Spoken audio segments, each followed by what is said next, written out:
Let's talk a little bit about our first alert weather event yesterday. If you were watching our stream, we started our stream sometime around 5:45-ish. We didn't stop until right around midnight last night. It was an active day. Of course, we led into the day thinking about the possibility of tornadoes in several parts of the area and some large hail. Look at this shot that our own Shelby Vogel, Alex, and Caleb got right here. So this was right as a tornado was crossing up right around Highway 70 area up in Miami. This is some of the damage from it after the fact. The good news is we were tracking this storm. Thankfully, it looks like Miami was able to escape pretty much unscathed. I mean, this was some of the only damage that we saw. Of course, we'll wait to see for any reports that come through. But of course, our very own Paige Stockton got on the phone with the judge from Roberts County. They were able to confirm that there was no damage there in the town of Miami. So the great news is it looks like Miami was able to dodge a pretty potent storm. And I mean, that's the thing is you saw those images there.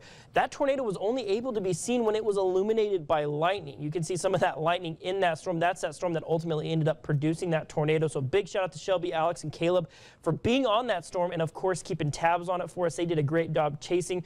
Our in-studio team, you had myself and Kevin, our engineers. We had some, our ace engineers were helping us. We had a great production crew that was in here helping us gather information as well. So big shout out to everyone who was able to put that stream together. If you followed along with us, like I said, I mean, we streamed for, going on about 6-7 hours. So, I mean, we were on air for quite some time, but it was an active day. We had one of our storm chasers, John Daugherty. He had a tornado touchdown in right near, just to the south of Silverton.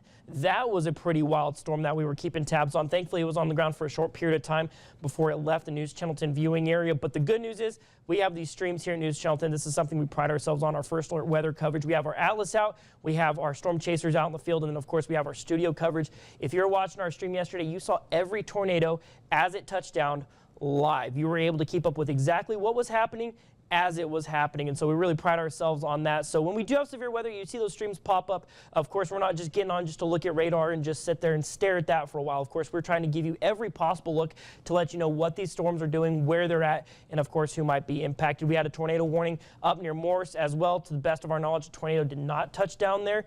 So we had that one down near Miami, one down near Silverton as well.